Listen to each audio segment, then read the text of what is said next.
Hello friends, कैसे हैं आप लोग। आज हम पढ़ने वाले हैं क्लासिफिकेशन की हमारी जो सीरीज़ है, जो फंडामेंटल क्लासिफिकेशन की जो हमारी सीरीज़ है उसका नेक्स्ट टॉपिक, जिसको हम बोल रहे हैं सिक्स किंगडम सिस्टम या थ्री डोमेन सिस्टम। इस थ्री डोमेन सिस्टम या सिक्स किंगडम सिस्टम के दौरान आज हम तीन डोमेन सिस्टम का जो फंडामेंटल एनालिसिस है वो हम करने वाले हैं। तो चलिए शुरू करते हैं। जैसा कि आपने देखा कि पिछले लेक्चर्स में कि हमने two kingdom, three kingdom, four kingdom और फाइव किंगडम तक पढ़ा। फाइव किंगडम सिस्टम विटाकर ने प्रपोज किया। इसके अलावा अगर हम आगे बात करें तो जो शुरुआत हुई वो टू किंगडम की लीनियस से हुई, जिसमें उसने केवल प्लांटी और एनिमेलिया के अंदर उसको क्लासिफाई किया। उसके बाद आगे चलते चलते विटाकर तक आए। विटाकर ने प्रोटिस्टा जो प्रोकैरियोटिक हैं, जो यूनिसेलुलर, उन्हें मोनेरा में रखा, प्रोकैरियोटिक यूनिसेलुलर को प्रोटिस्टा में। फिर फंजाई को विटाकर ने प्लांटी से अलग करके एक अलग किंगडम बनाया और प्लांटी और एनिमेलिया के रूप में इसने इस तरह से पांच किंगडम को क्लासिफाई किया। ठीक है, अब हम आगे जो पढ़ने वाले हैं वो सिक्स किंगडम क्लासिफिकेशन या थ्री डोमेन सिस्टम। अब किंगडम और डोमेन में हम चर्चा करते हैं, एक विशेष जो डिफरेंस हमें जानना है। हम सबसे पहले ये पढ़ते हैं कि जब भी हायरार्की पढ़ते हैं तो सबसे पहले हम किंगडम पढ़ते हैं, फिर हम फाइलम पढ़ते हैं, फिर क्लास पढ़ते हैं, ऑर्डर पढ़ते हैं, फैमिली पढ़ते हैं, फिर जीनस पढ़ते हैं और लास्ट में हम स्पीशीज पढ़ते हैं। ये सात स्टेप जो हैं वो क्लासिफिकेशन के फंडामेंटल स्टेप्स हैं। लेकिन किंगडम से भी ऊपर एक और स्टेप की, एक और पद की कल्पना की गई, जिसको हम बोल रहे हैं डोमेन। ठीक है, अब ये डोमेन कहाँ से आया और इसकी कहाँ से उत्पत्ति हुई, ये हमें देखना है। चलिए, अब मैं बात करता हूँ सिक्स किंगडम की। जैसा कि आप यहाँ पे देख रहे हैं, सिक्स किंगडम कार्ल हूज ने दिया। अब देखिए कार्ल हूज ने क्या किया। जो इसने प्रपोज किया वो था कार्ल हूज ने। अब कार्ल हूज कौन थे, मैं थोड़ा सा शॉर्ट में बता देता हूँ। कार्ल हूज एक अमेरिकन माइक्रोबायोलॉजिस्ट थे जो यूनिवर्सिटी ऑफ इलिनॉइस में काम करते थे, रिसर्चर थे।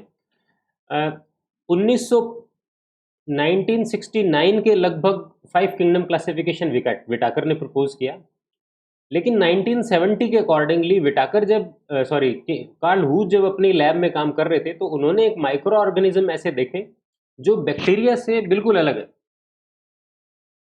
और वो जिस लेवल पे स्टडी कर रहे थे, एक चीज और मैं यहाँ पे ऐड करना चाहूंगा, लीनियस हो चाहे व्हीकल हो, थ्री किंगडम फोर किंगडम में कॉम्प्लेट हो, चाहे फाइव किंगडम में विटाकर हो, इन सारे साइंटिस्ट ने मॉर्फोलॉजिकल कैरेक्टर्स पर ध्यान दिया, जबकि वूज ने यहाँ पर मॉलिक्यूलर कंपैरिजन किया और मॉलिक्यूलर कंपैरिजन से एक अलग ब्रांच को एस्टेब्लिश किया जिसे हम कहते हैं molecular phylogeny. Molecular phylogeny actually जो 16s rRNA का जो सीक्वेंस होता है उस पर बेस्ड होती है। ये क्या होती है इसके लिए हम अलग से एक सेपरेट वीडियो बनाएंगे। शायद अगला वीडियो में मॉलिक्यूलर फाइलोजेनी या 16s RNA पे ही बनाऊं। लेकिन उन्होंने देखा कि ये मॉलिक्यूलर लेवल पर जो एक माइक्रो ऑर्गेनिज्म जिसपे वो काम कर रहे थे वो नॉर्मल बैक्टीरिया से बिल्कुल अलग है। ठीक है, और इसलिए उन्होंने जो प्रोकैरियोट थे, इसलिए उन्होंने उसको दो भागों में बांट दिया, आर्की बैक्टीरिया और बैक्टीरिया। वो किस लिए, बिकॉज वो जो जीव था उसके जो लक्षण थे, उसका जो आवाज था वो बहुत ही एंशियंट टाइप के जीवों जैसा मिलता जुलता था, इसलिए उसको रख दिया आर्की बैक्टीरिया में और यहाँ हो गया बैक्टीरिया। राइट, उसके बाद धीरे धीरे जब इसके बारे में और डिटेल जानकारी हुई तो पता चला कि आर्की बैक्टीरिया से सफिशिएंटली डिफरेंस है और उन्होंने उसको क्लियर कट आर्की बैक्टीरिया और बैक्टीरिया को अलग कर दिया। ठीक है, तो इसलिए उन्होंने जो मोनेरा जो था, विटाकर का जो मोनेरा था, वहां से, अब विटाकर के मोनेरा में तो सारे बैक्टीरिया आ गए। ठीक है, लेकिन यहाँ पे क्या किया, मोनेरा को दो में डिवाइड कर दिया, क्योंकि उनको लगा कि मोनेरा के अंदर जो बैक्टीरिया है वो इतने डिफरेंट है एक दूसरे के कि ये दो अलग टाइप के जीव है। ठीक है, तो यहाँ पर उन्होंने यू बैक्टीरिया और आर्की बैक्टीरिया में इसको स्प्लिट कर दिया। तो इस तरह से जो पांच किंगडम थे वो कितने बन गए, छह किंगडम बन गए। ठीक है, अब थ्री डोमेन सिस्टम कहां से है, अब थ्री डोमेन के बारे में चर्चा करते हैं। थ्री डोमेन क्या है, सबसे पहले थ्री डोमेन में क्या करेंगे अपन। अब डोमेन जैसे कि मैंने कहा कि एक डोमेन होगा, उसके अंदर किंगडम होंगे, किंगडम के अंदर फिर आगे चलकर जितने भी स्टेप्स हम पढ़ते हैं, हायरार्किकल स्टेप्स हैं, वो करते हैं। लेकिन डोमेन में क्या होगा, डोमेन उन्होंने पहला जो डोमेन बनाया, आप नीचे देख पाएंगे, ये देखिए, ये फाइलोजेनेटिक ट्री है। पहला डोमेन जो था अपन यहाँ देख सकते हैं, पहले ऊपर ही देख लेते हैं। यू बैक्टीरिया को एक डोमेन में रखा जिसका नाम था बैक्टीरिया डोमेन, आर्की बैक्टीरिया के डोमेन का नाम था आर्किया, और बाकी जो यूकैरिया है उनके अंदर फंजाई, प्रोटिस्टा, प्लांटी और एनिमेलिया, ये सब इसके अंदर आ गए, राइट। अब ये जो मैं बता रहा था आपको मॉलिक्यूलर फाइलोजेनी, और ये जो नीचे बना हुआ है इसको अपन बोलते हैं फाइलोजेनेटिक ट्री। अब फाइलोजेनेटिक ट्री एक्चुअली क्या होता है, ये तो हम फाइलोजेनी जो हम पढ़ेंगे नेक्स्ट लेक्चर में या फिर कभी और, तब हम देखेंगे। फाइलोजेनेटी, ये जो ट्री है ये इवोल्यूशनरी इंटर रिलेशनशिप है, उद्विकासीय जो अंतर संबंध है उस पर बना हुआ। ये जो सेल है, ये जो कॉमन एंसेस्टर है, इसे हम कॉमन एंसेस्टर बोलते हैं, ये बिकॉज सबका कॉमन एंसेस्टर ये। अच्छा, ये बात कहाँ से पता चली, ये जानना बड़ा जरूरी है। जब ये जितने भी जीव हैं इनकी 16S rRNA जीन्स के सीक्वेंस को जब हम कंपेयर करते हैं तो हम ये पाते हैं कि तमाम जीवों के अंदर कुछ एरिया ऐसा है जो कंजर्व्ड है, क्योंकि कोई भी डीएनए सीक्वेंसेस हो उसके अंदर जो सीक्वेंसेस होते हैं दो कैटेगरी के होते हैं, मोस्टली कंजर्व्ड होते हैं और बाकी होते हैं वेरिएबल सेगमेंट। कंजर्व्ड सेगमेंट वो होते हैं जिनका सीक्वेंस, उनका जो क्रम है वो बिल्कुल नहीं बदला है, और जो वेरिएबल सीक्वेंसेस हैं उनके अंदर की जो वेरिएबिलिटी है वो एक दूसरे के बीच डिफरेंसेस जो है उनको स्थापित करने में काम आती है। तो कॉमन एंसेस्टर जो है, हमने ये देखा कि बैक्टीरिया, आर्किया और यूकैरिया के अंदर जो जीव है उनका जो डिफरेंस चाहे कुछ भी हो, लेकिन कुछ एरिया ऐसा है जो सबके अंदर बराबर है। इसका मतलब क्या है, इसका मतलब ये तीनों ही जीव वो सारे के सारे एक कॉमन एंसेस्टर से मिलकर के पैदा हुए हैं, और उस कॉमन एंसेस्टर में ये जो सीक्वेंस प्रेजेंट था और ये सीक्वेंस का वो जो एरिया है वो उसमें भी वैसा ही था।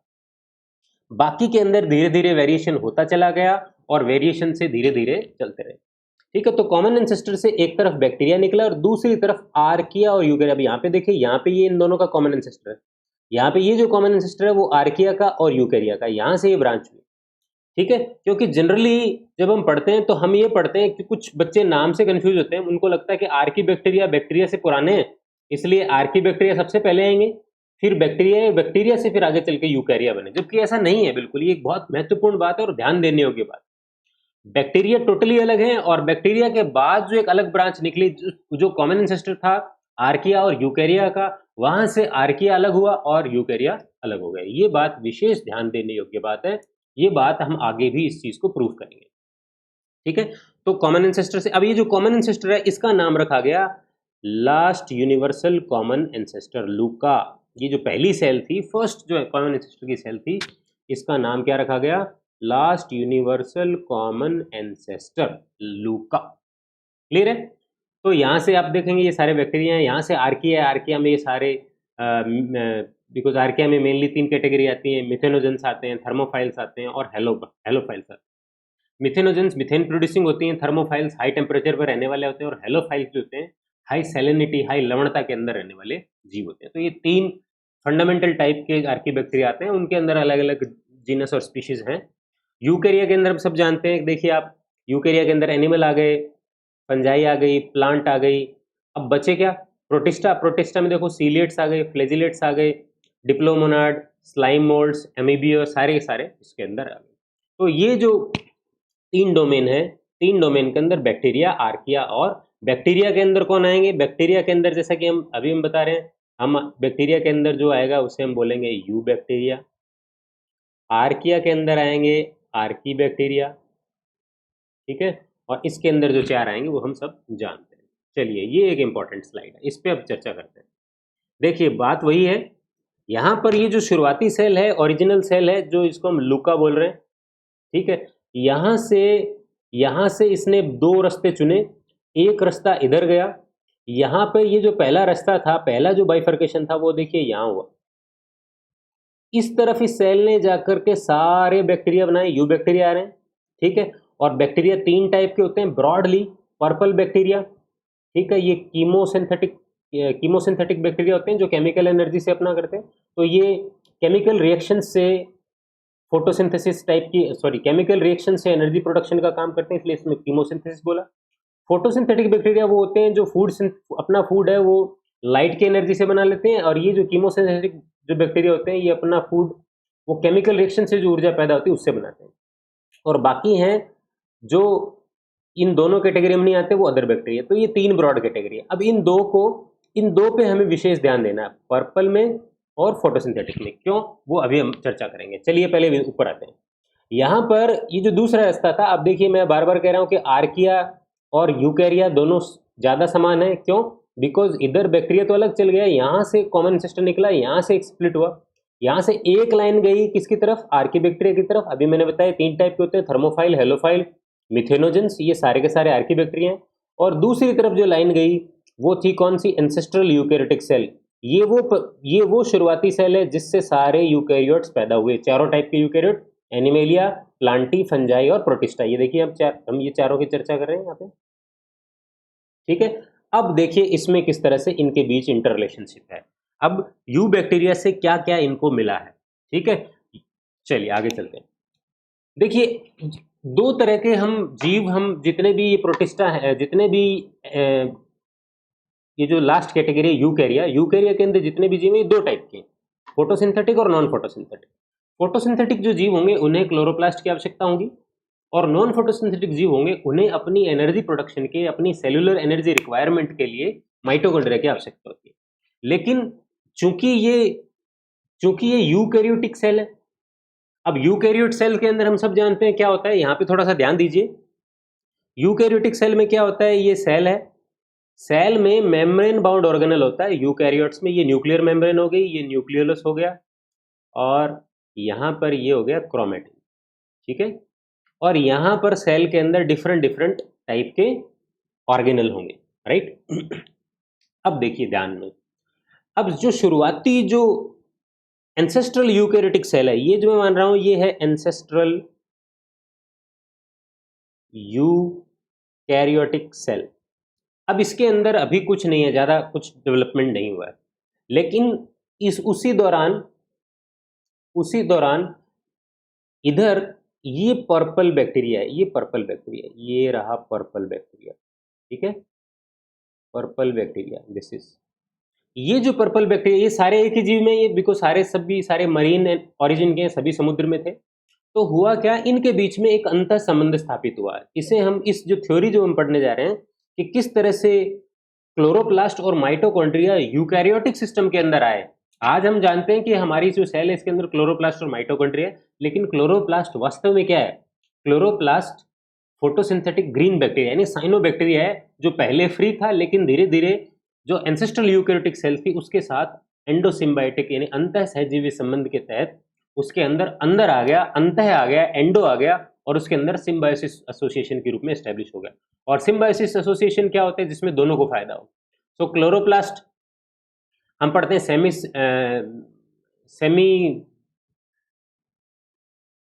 सेमी कंजर्वेटिव, नहीं सॉरी, सेमी डिपेंडेंट ऑर्गन है। इसी तरह से हम माइटोकॉन्ड्रिया पढ़ते हैं कि सेमी डिपेंडेंट है, यानी फुल्ली डिपेंडेंट नहीं है। फुल्ली डिपेंडेंट का मतलब ये अपनी होस्ट सेल के साथ ही सर्वाइव बेटर करते हैं। अगर हम क्लोरोप्लास्ट और माइटोकॉन्ड्रिया को निकाल दें तो वो ज़्यादा दिन तक सर्वाइव नहीं कर पाएंगे। अब इनमें सहजीवी क्यों है, बिकॉज क्लोरोप्लास्ट सेल को फोटोसिंथेसिस की कैपेबिलिटी प्रदान करता है, लेकिन जो सेल है, जो न्यूक्लियस है, न्यूक्लियस क्लोरोप्लास्ट की जो जीन एक्सप्रेशन और बाकी सारी जरूरतें हैं वो सेल उसको देती है, यानी दोनों के बीच में एक लेन देन का संबंध है।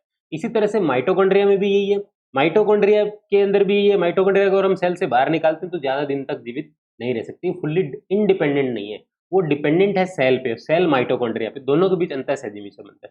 लेकिन ये जो अंतः सहजीवी संबंध है वो कहाँ से आया, ये हमें समझने की जरूरत है। और इसी तरह से दूसरी तरफ है ये फोटोसिंथेटिक बैक्टीरिया, ये फोटोसिंथेटिक बैक्टीरिया हो गया, ठीक है, ये मैं फोटोसिंथेटिक बैक्टीरिया मानता हूँ। तो चूंकि पहले दोनों एक साथ ही रहते थे, तो बट हुआ क्या कि धीरे धीरे 2 तरह से रिलेशनशिप बने, और क्या हुआ कि एंसेस्ट्रल सेल और क्लोरोप्लास्ट दोनों एक साथ आए, और इससे क्या हुआ,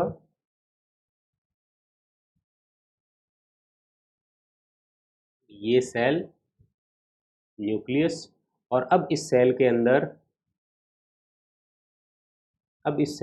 क्या आ गया, ये आ गया ग्रीन बैक्टीरिया, ठीक है, फोटोसिंथेटिक बैक्टीरिया। लेकिन अब हम इसे क्या कहेंगे, क्लोरोप्लास्ट के रूप में काम कर। ये इवोल्यूशनरी एस्टेब्लिशमेंट इस तरह से हुआ। ठीक इसी तरह से दूसरी तरफ भी डेवलपमेंट हुआ। यहाँ ये सेल और पर्पल बैक्टीरिया का मिलन हुआ, ठीक है, और उससे जो डेवलपमेंट हुआ ये सेल, और फाइनली ये जो पर्पल बैक्टीरिया है वो इसके साथ स्टैब्लिश हो गया, और यहाँ पर हमने इसे क्या कह दिया, माइटोकॉन्ड्रिया। ठीक है, तो इस थ्योरी को हम बोलते हैं अंतःसहजीवी संबंध, एंडो यानी अंतर, सिम्बायोटिक, एंडो सिम्बायोटिक रिलेशनशिप, ये अंतःसहजीवी संबंध है। ठीक है, इस तरह से। तो इसलिए जहाँ जहाँ ये गया, देखिए माइटोकॉन्ड्रिया किस किस को मिली, नॉन फोटोसिंथेटिक जितने भी थे, प्रोटिस्टा में जैसे एनिमिलिया को मिली, फंजाई को मिली, और कुछ जो प्रोटिस्ट हैं उनको भी मिली। ठीक है, जो क्लोरोप्लास्ट वो किसको मिला, फोटोसिंथेसिस के वाले brown algae, red algae, green algae और प्लांटी को। चलिए आगे चलते हैं। अब इनका हम कंपैरिजन करते हैं। सिस किंगडम का अगर हम कंपैरिजन करें तो यहाँ पे हम देखेंगे, यहाँ पे हम देखेंगे कि आर की बैक्टीरिया और जो यू बैक्टीरिया उनको एक तरफ रखा है और बाकी चारों को एक तरफ रखा है, बिकॉज ये सम हाउ सिमिलर है थोड़े थोड़े। अब अगर सेल टाइप देखें तो इनकी प्रोकैरियोटिक है, प्रोटिस्टा, फंजाई, प्लांटी एल्गी इनकी यूकैरियोटिक है, बात करने की जरूरत ही नहीं है। यहाँ पे ये प्रोकैरियोटिक है इसलिए न्यूक्लियर एनवेलप नहीं होगा, बिकॉज प्रोकैरियोट का मतलब प्रिमिटिव न्यूक्लियस, और प्रिमिटिव न्यूक्लियस क्या होता है, जिसके अंदर न्यूक्लियर मेम्ब्रेन नहीं पाया जाए, न्यूक्लियर एनवेलप नहीं पाया जाए, तो यहाँ पे एब्सेंट है, बाकी सब में प्रेजेंट है। माइटोकॉन्ड्रिया बिकॉज प्रोकैरियोटिक, प्रोकैरियोटिक में तो वैसे ही सिंगल सेल होती है तो होना ही नहीं, एब्सेंट है। इनके अंदर प्रेजेंट एब्सेंट प्रेजेंट एब्सेंट हो सकती है। क्लोरोप्लास्ट इसमें नहीं होगा, लेकिन फंजाई में क्लोरोप्लास्ट नहीं होता बिकॉज वो नॉन सिंथेटिक होते हैं, ये हम यहाँ पे कर रहे हैं, पर बाकी सबके अंदर, और इसके अंदर एनिमल के अंदर भी नहीं होता। सेल वॉल हम पहले ही बात कर चुके हैं। सेल वॉल के बारे में ध्यान रखने की जरूरत है। देखिए सेल वॉल जो है, सेल वॉल एक इंपॉर्टेंट कैरेक्टर कॉम्पिटिटिव एग्जाम्स में खूब आता है। प्लांट्स के अंदर, फंजाई के अंदर और बैक्टीरिया के अंदर, इनके अंदर ही मिलती है। देखिए फंजाई के अंदर मिलती है किसकी, काइटिन की। प्लांट के अंदर किसकी मिलती है, सेलुलोज, हेमीसेलुलोज। ठीक है, काइटिन और ये सब कुल मिला के क्या होगा, ये कुल मिला के क्या है, एक टाइप के पॉलीसेकेराइड है, शुगर से मिलके बनी है, बिकॉज से पॉलीसेकेराइड की बनी है। काइटिन भी ये क्या है, ये भी पॉलीसेकेराइड ही है, केमिकल नेचर बता रहा हूँ मैं, लेकिन ये हेट्रोपॉलीसेकेराइड है, ये होमोपॉलीसेकेराइड है। लेकिन बैक्टीरिया के अंदर जो है, बैक्टीरिया और आर्किया, आर्किया की सेल वॉल के बारे में बाद में चर्चा करेंगे। इसमें क्या होता है, ये नॉन सेलुलोजिक होती है, इसको ब्रॉडली हम क्या बोलते हैं, नॉन सेलुलोजिक। ये तो हो गई कैटेगरी के सेलुलोज की नहीं, लेकिन है किसकी, वैसे किसकी है ये, इसका सही नाम होता है पेप्टिडोग्लाइकान। अब पेप्टिडोग्लाइकान में देखिए दो शब्द हैं, अगर हम ध्यान से देखें, पेप्टिडो पेप्टाइड यानी प्रोटीन, और ग्लाइका का मतलब होता है कार्बोहाइड्रेट, यानी कार्बोहाइड्रेट और प्रोटीन। तो कुल मिलाकर के बात क्या हो गई, ये कि प्रोटीन प्लस कार्बोहाइड्रेट या पॉलीसेकेराइड, ये दोनों से मिलकर के बनी है। ठीक है, ये ध्यान रखने की बात है। क्लियर है। तो आर्किया में यू बैक्टीरिया के अंदर नॉन सेलुलोज होगी, पॉलीसेकेराइड प्लस अमीनो एसिड, वही बात जो मैंने यहाँ पे भी लिखी। प्रोटिस्टा के अंदर कुछ फॉर्म्स के अंदर मिलती है, फंजाई के अंदर अभी हमने कहा काइटिन है, और काइटिन के अलावा अगर किसी से होते हैं नॉन सेलुलोजिक पॉलीसेकेराइड्स होगी। प्लांट के अंदर सेलुलोज की होती है और इनके अंदर, एनिमल्स के अंदर एब्सेंट होती है। चलिए, हाँ, अब यहाँ पे अगर हम देखें, यहाँ पे वही है, यहाँ पे ये यूकैरिया, सॉरी बैक्टीरिया और आर्कीबैक्टीरिया यहाँ पे है, ये यहाँ पे प्रोटिस्टा है, फंजाई, एनिमेलिया और प्लांटी। ठीक है, देखिए ये जो बैक्टीरिया और आर्कीबैक्टीरिया, इसके अंदर जो न्यूट्रिशन है, सॉरी मैं पहले यहाँ आ जाता हूँ, यहाँ पर है क्या, बैक्टीरिया और आर्कीबैक्टीरिया। ठीक है, आर्कीबैक्टीरिया और बैक्टीरिया में हम सब जानते हैं कि जेनेटिक रिकॉम्बिनेशन यानी जो जनन है वो तीन तरीके से होता है। कॉन्जुगेशन में दो बैक्टीरिया एक साथ मिलकर करते हैं। ट्रांसडक्शन में बैक्टीरिया के पास अगर फाज आता है तो फाज अपनी मूवमेंट से जो जीन ला के देता है वो ट्रांसडक्शन में आती है। और ट्रांसफॉर्मेशन में क्या होता है, कोई दूसरे जीव की जरूरत नहीं होती, और जो फ्री जो डीएनए अवेलेबल होता है एनवायरनमेंट के अंदर, वो अगर किसी तरह से किसी बैक्टीरिया के अंदर घुस जाए तो वो उसको ट्रांसफॉर्म कर सकता है। ये जो तीन तरीके इनके अंदर पाए जाते हैं, लेकिन बाकी जितने भी हैं, बाकी प्रोटिस्टा से लेकर के बाकी जितने भी हैं, उन सब के अंदर मियोसिस होता है और मियोसिस से जो गैमेट बनते हैं उनके बीच में फर्टिलाइजेशन होने से जेनेटिक रिकॉम्बिनेशन होता है। न्यूट्रिशन की बात करें, हम जानते हैं आर्किबैक्टीरिया बैक्टीरिया बहुत डाइवर्स होते हैं, अपने न्यूट्रिशन में अलग अलग तरह से न्यूट्रिशन प्राप्त कर सकते हैं। कीमोसिंथेटिक भी होते हैं, फोटोसिंथेटिक भी होते हैं, हिट्रोट्रॉपिक भी होते हैं, तो बहुत डिफरेंट टाइप का इनके अंदर काफ़ी कुछ पाया जाता है। जबकि प्रोटिस्टा में हमने पढ़ा कि फोटोसिंथेटिक है और नॉन फोटोसिंथेटिक है, और या फिर कुछ कॉम्बिनेशन भी, जैसे यूग्लिनोइड्स हमने पढ़ा, वो प्लांट भी है और एनिमल भी, तो वो कॉम्बिनेशन, तो दोनों ही लिखे, फोटोसिंथेटिक, हिट्रोट्रॉपिक और कॉम्बिनेशन ऑफ बोथ। फंजाई की बात करें तो इनमें न्यूट्रिशन एब्जॉर्प्शन होता है। आप देखिए एब्जॉर्प्शन कहते हैं बिकॉज फंजाई क्या करते हैं, जहां भी ग्रो करते हैं अपना डाइजेस्टिव एंजाइम सीक्रेट करते हैं, और जहां वो ग्रो कर रहे हैं जो भी कंपाउंड जिस पे भी वो ग्रो कर रहे हैं उसके अंदर डाइजेस्टिव एंजाइम सीक्रेट करके पहले ही भोजन को बाहर डाइजेस्ट कर लेते हैं और उसके बाद जस्ट सीधा सीधा एब्जॉर्प्शन करते हैं। इसलिए इनके अंदर मोड ऑफ न्यूट्रिशन है एब्जॉर्प्शन है। ठीक है, इसको सही कहना ठीक रहेगा, इसमें आएगा डाइजेशन, पहले डाइजेस्ट करेंगे और फिर क्या करेंगे, एब्जॉर्ब। प्लांट्स फोटोसिंथेटिक होते हैं, कहने की जरूरत नहीं है। हम एनिमेलिया, ये एनिमेलिया है, तो एनिमेलिया के अंदर क्या होगा, वही हमारे अंदर भी वही वैसा ही है, बिकॉज हम भी भोजन को पहले खाते हैं, हमारे स्टमक में रखते हैं, स्टमक में हम डाइजेस्टिव जूस सीक्रेट करते हैं, डाइजेस्टिव एंजाइम भोजन के ऊपर स्रावित किए जाते हैं, डाइजेस्ट जब हो जाता है उसके बाद हम उसको ऑब्जॉर्व कर लेते हैं।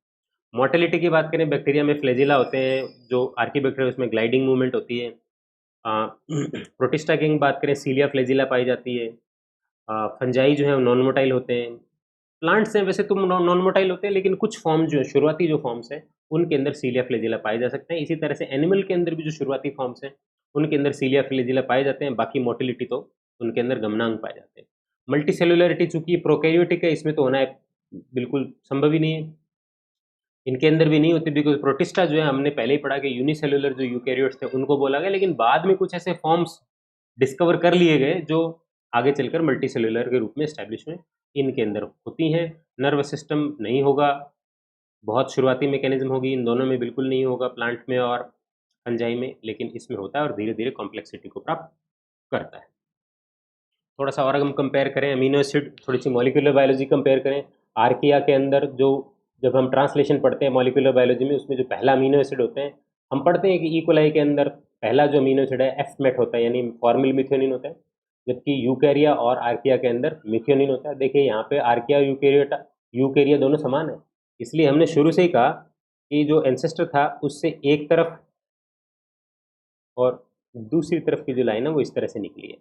तो इधर है बैक्टीरिया, इधर है आर्कीबैक्टीरिया और इधर है यूकैरिया, इसलिए हम देखेंगे कि आर्कीबैक्टीरिया और यूकैरिया ज़्यादा समान है। बैक्टीरिया में फॉर्मली मिथ्योनिन है, यहाँ पे मिथ्योनिन मिथ्योनिन है। अब देखिए इंट्रॉन्स, एक ये इंपॉर्टेंट कैरेक्टर, इंट्रॉन्स हम सब जानते हैं कि इंट्रॉन जीन के जो स्प्लिट जीन है वो केवल यूकैरियोट में मिलते हैं। प्रोकैरियोट के अंदर कोडिंग नॉन कोडिंग पार्ट नहीं होता, यानी जीन्स में एक्सॉन इंट्रॉन नहीं होता, ठीक है। लेकिन यूकैरियोट्स के अंदर एक्सॉन इंट्रॉन होता है, और इंट्रॉन वो पार्ट होता है जो स्प्लाइसिंग के बाद न्यूक्लियस के अंदर ही रह जाता है, इसलिए उसको इंट्रॉन बोला। एक्सॉन वो पार्ट होता है जो स्प्लाइसिंग के बाद न्यूक्लियस से बाहर चला जाता है और उसका ट्रांसलेशन होता है, इसलिए एक्सॉन ट्रांसलेशन करते हैं, कोडिंग होते हैं, और इंट्रॉन नॉन कोडिंग होते हैं। लेकिन इंट्रॉन का पाया जाना एडवांस कैरेक्टर है। यहाँ पे इंपॉर्टेंट बात क्या है कि इंट्रॉन बैक्टीरिया में तो एब्सेंट है, यूकैरिया में तो प्रेजेंट होने है, लेकिन इसके साथ साथ आर्किया के अंदर भी प्रेजेंट है। इसका सीधा सीधा है कि इनका ये जो उत्पत्ति है वो कॉमन एंसेस्टर से हुई है, इसलिए दोनों के अंदर ये समानता है, ठीक है। मैंने आपको शुरू में ही बताया कि आर्कीबैक्टीरिया यूकैरिया से ज़्यादा सिमिलरिटी शो करेंगे। चलिए मेम्ब्रेन माउंट ऑर्गेनेल की बात करें, दोनों ही प्रोकैरियोटिक है तो दोनों एब्सेंट होंगे, क्योंकि स्ट्रक्चरल सिमिलरिटी आर्कीबैक्टीरिया और बैक्टीरिया की स्ट्रक्चरल सिमिलरिटी जरूर है, एनवायरनमेंट जहां वो रहते हैं उसकी जरूर है, न्यूट्रिशनल सिमिलरिटी भी है, लेकिन मॉलिक्यूलर बायोलॉजी और ओरिजिन जो है वो इस तरफ इशारा करता है कि इनका ओरिजिन है वो कॉमन एंसेस्टर से हुआ। चलिए मेम्ब्रेन लिपिड स्ट्रक्चर, इनके अंदर जो मेम्ब्रेन के अंदर जो लिपिड होते हैं वो ब्रांच्ड होते हैं, इन दोनों के अंदर अनब्रांच्ड होते हैं, ठीक है। क्योंकि हम सब जानते हैं कि जो फॉस्फोलिपिड होता है, फॉस्फोलिपिड की जो टेल्स हैं ये क्या है, ये फैटी एसिड से मिलती है। ये फैटी एसिड अगर ब्रांच है तो आर्किया में होगा और अनब्रांच में होगा। न्यूक्लियर एनवलप प्रोकैरियोटिक है तो इसमें भी एब्सेंट होगा, इसमें भी एब्सेंट होगा, लेकिन इसमें होगा। Number of different RNA polymerase, देखिए यहाँ फिर मॉलिक्यूलर बायोलॉजी में बैक्टीरिया के अंदर हम पढ़ते हैं कि जब हम इकोलाई के अंदर या फिर प्रोकैरियोटिक जब हम आरएनए पॉलीमरेज पढ़ते हैं, ट्रांसक्रिप्शन पढ़ते हैं, कि बैक्टीरिया में एक ही आरएनए पॉल मिलता है, वो सारे काम करता है। लेकिन यूकैरियोट में आरएनए पॉल 1 2 3 इवन अप 3 4 5 भी हैं, ठीक है, तो बैक्टीरिया में तो एक ही है, लेकिन इन दोनों के अंदर सेवरल बहुत सारे आरएनए पॉल पाए जा रहे हैं। तो एक तरफ और इशारा कर रहा है, पेप्टिडोग्लाइकान की सेल वॉल बैक्टीरिया में है, ठीक है, यूकेरिया में नहीं है पेप्टिडोग्लाइकान की, और इसके अंदर भी नहीं है यूकेरिया में, मतलब आर्कीबैक्टीरिया में सेल वॉल पेप्टिडोग्लाइकान की नहीं है। यहाँ पे ये ध्यान देने योग्य बात है। एंटीबायोटिक के प्रति रिस्पॉन्स, नो डाउट, अब बैक्टीरिया जैसे करते हैं, बैक्टीरिया को अगर एंटीबायोटिक डालें तो ग्रोथ इनहिबिट हो जाती है, लेकिन ना तो यूकेरिया की होती है और ना ही आर्किया की होती है। थोड़ा सा हम और डिस्कशन करते हैं, बार बार हम चर्चा कर रहे हैं, और डिटेल कंपैरिजन हम अभी और थोड़ा सा कर लेते हैं। सेल टाइप की बात करें, यू बैक्टीरिया प्रोकैरियोटिक है, ये भी प्रोकैरियोटिक है, यूकैरियोटिक है, साइज में हम नहीं जाएंगे। सेल वाला हम पहले चर्चा कर चुके हैं, पेप्टिडोग्लाइकान की है, यहाँ पर पेप्टिडोग्लाइकान नहीं है। प्लांट के अंदर और फंजाई के अंदर मैं पहले बता चुका हूँ, प्लांट के अंदर सेलुलोज, हेमिसेलुलोज, लिग्निन, सुबेरिन एज पर अडेप्टेशन, फंजाई के अंदर काइटिन होती है। फर्स्ट अमीनो एसिड की बात की जा चुकी है। डीएनए की अगर हम बात करें, बैक्टीरिया के अंदर मोस्टली सर्कुलर क्रोमोसोम होते हैं और कुछ प्लाज्मिड होते हैं, लेकिन यहाँ पे आर्कीबैक्टीरिया यूबैक्टीरिया से थोड़ी सी समानता दिखा रहा है, सर्कुलर है और प्लाज्मिड इसमें भी पाए जाते हैं, लेकिन यूकैरियोटा में प्लाज्मिड नहीं होते, लीनियर क्रोमोसोम पाए जाते हैं और प्लाज्मिड बहुत रेयरली पाया जाता है। रेयरली क्यों लिखा है? बिकॉज एक जीव है जिसमें प्लाज्मिड मिलता है, जिसको अपन बोलते हैं यीस्ट, और यीस्ट का जो प्लाज्मिड है उसे हम बोलते हैं 2 माइक्रॉन सर्कल, ठीक है ना। यीस्ट यूनिसेलुलर है, यूकैरियोटिक है, ठीक है, इसीलिए उसके अंदर एक प्लाज्मिड पाया जाता है, उसे हम 2 माइक्रॉन सर्कल बोलते हैं। हिस्टोन प्रोकैरियोट्स के अंदर तो बिल्कुल नहीं मिलते, बिकॉज प्रोकैरियोट्स में तो प्रोटामिन्स होती हैं जो डीएनए को पैकेज करती हैं। यूकैरियोट्स में डीएनए को प्रॉपर पैक करने के लिए और डीएनए के नेगेटिव चार्ज को नलीफाई करने के लिए हिस्टोन मिलती है, तो यूकैरियोट्स में तो होनी है, आर्कीबैक्टीरिया में भी मिलती है। इंपॉर्टेंट बात है, बार बार ये सिद्ध हो रहा है, ये ज़्यादा क्लोज किसके हैं? यूकैरिया के। ऑर्गेनल्स की बात करें, यहाँ पे ये आर्कीबैक्टीरिया यू बैक्टीरिया के बराबर है, ठीक है, यहाँ नहीं होते। राइबोसोम में भी इसके बराबर है, मल्टी सेलुलरिटी भी नहीं है, दोनों यूके प्रोकैरियोटिक है, मल्टी सेलुलर भी नहीं है, लेकिन यहाँ पे है। मेम्ब्रेन लिपिड का एस्टर लिंक, अब देखिए यहाँ पे ये काम की बात है, ये समझने वाली बात है। देखिए मेम्ब्रेन लिपिड के अंदर एक होता है एस्टर लिंक, एक होता है ईथर लिंक। अगर मेम्ब्रेन्स के जो लिपिड हैं, क्योंकि हम सब जानते हैं कि फॉस्फेट के साथ जो फैटी एसिड हैं वो एस्टर लिंक के साथ जुड़ते हैं, ठीक है। तो सिंपली पहले तो इसके अंदर तो देखो एस्टर लिंक है, एस्टर लिंक है, लेकिन यहाँ पर एक इंपॉर्टेंट कैरेक्टर है कि इनके अंदर ईथर लिंक मिलते हैं, राइट। अच्छा, एक और डिफरेंस है कि प्रोकैरियोट्स के अंदर, सॉरी बैक्टीरिया के अंदर और जो यूकैरियन के अंदर जो मेम्ब्रेन है वो डबल मेम्ब्रेन ऐसी होती है, झिल्ली, दोनों के बीच में कोई नहीं होता। लेकिन आर्किया के अंदर एक खास बात क्या है कि दोनों फॉस्फोलिपिड जो हैं उनके बीच में सिंगल लेयर होती है, यानी ये जो दोनों जो चेन है ना, ये एक दूसरे से क्लोज हो जाती है, तो ये आर्किया में ऐसा होता है। फोटोसिंथेसिस विद क्लोरोफिल, यस होता है बैक्टीरिया में, इनके अंदर नहीं होता, लेकिन इसके अंदर भी होता है, क्योंकि उस फोटोसिंथेटिक प्लांट्स फोटोसिंथेटिक होते हैं, यूकैरिया में आ गए। 80 डिग्री से अबव ग्रोथ करते हैं, यहाँ पर ये दोनों समानता, बिकॉज दोनों हार्श एनवायरनमेंट के लिए अडेप्टेड है, ये नहीं है। ओपेरॉन्स, ओपेरॉन्स है वो प्रोकैरियोट्स में मिलते हैं, इसलिए दोनों में मिल रहे हैं, इसके अंदर नहीं मिलेंगे। कैपिंग टेलिंग इन दोनों में नहीं होगी, इसमें होगी।